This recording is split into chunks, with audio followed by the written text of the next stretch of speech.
लंका के सम्राट रावण को कौन नहीं जानता। वह एक महाज्ञानी, महान योद्धा और महाशक्ति का स्वामी था, परंतु उसके 10 सिरों का रहस्य आज भी लोगों को चकित करता है। क्या वास्तव में उसके 10 सिर थे, यह किसी गूढ़ रहस्य का प्रतीक था? आइए इसकी विस्तार से चर्चा करें। रावण का जन्म ऋषि विश्रवा और राक्षसी कैकसी के पुत्र के रूप में हुआ। बचपन में उसका नाम दशग्रीव था, क्योंकि वह बचपन से ही अद्वितीय प्रतिभा का धनी था। उसकी बुद्धि इतनी तीव्र थी कि ऐसा प्रतीत होता था मानो उसमें एक साथ 10 से हों। बाल्यकाल में ही उसने वेद, शास्त्र, राजनीति, युद्ध कला और तंत्र मंत्र का ज्ञान प्राप्त कर लिया था। जब वह भगवान शिव की उपासना करने लगा, तब उसकी शक्ति और भी बढ़ गई और उसे पहला सिर शिव भक्ति का प्रतीक रूप में प्राप्त हुआ। रावण ने असीमित शक्ति प्राप्त करने के लिए हिमालय जाकर भगवान शिव की घोर तपस्या की। उसने हजारों वर्षों तक कठोर तप किया, लेकिन जब शिव प्रसन्न नहीं हुए तो उसने एक एक करके अपना सिर काटकर शिव को अर्पित करना शुरू कर दिया। जैसे ही वह अपना एक सिर काटता, उसकी भक्ति और शक्ति के कारण वह सिर पुनः प्रकट हो जाता।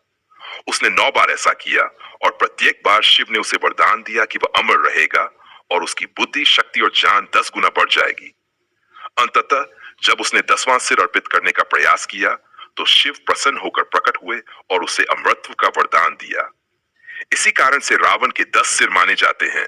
ये उसके ज्ञान, शक्ति और तपस्या का प्रतीक हैं। 10 सिरों का प्रतीकात्मक अर्थ। रावण के 10 सिर वास्तव में 10 गुणों या विशेषताओं का प्रतीक माने जाते हैं। 1. काम, वासना, क्रोध, गुस्सा, लोभ, लालच, मद, अहंकार, मत्सर, सेब, बुद्धि, चालाकी, चतुराई, 9 रणनीति, युद्ध कौशल, Z शक्ति, पराक्रम। इन गुणों के कारण ही वह अत्यंत शक्तिशाली राजा बना, लेकिन अहंकार और वासना के कारण अंततः उसका पतन हुआ। जब भगवान राम और रावण के बीच युद्ध हुआ, तब रावण के 10 सिरों की शक्ति स्पष्ट रूप से दिखाई दी। जब भी राम एक सिर काटते, वह तुरंत वापस उग जाता। यह उसके तप और शिव कृपा का प्रभाव था। हालांकि भगवान राम ने जब शिव के आदेश से ब्रह्मास्त्र का प्रयोग किया, तो वह रावण के हृदय को भेदकर उसे समाप्त कर सका। आधुनिक दृष्टिकोण और संदेश। रावण के 10 सिर हमें यह सिखाते हैं कि ज्ञान और शक्ति का अहंकार व्यक्ति का पतन कर सकता है। वह अत्यंत ज्ञानी था, लेकिन उसके अहंकार और वासना ने उसे विनाश के मार्ग पर धकेल दिया। आज के समय में भी यदि हम अपने भीतर के 10 सिरों यानी क्रोध, लालच, मोह, अहंकार आदि को नियंत्रित कर ले, तो हम जीवन में सफलता प्राप्त कर सकते हैं। रावण के 10 सिर केवल एक शारीरिक विशेषता नहीं थे, बल्कि वे उसके ज्ञान, शक्ति और उसके अंदर छिपे गुण दोषों का प्रतीक थे।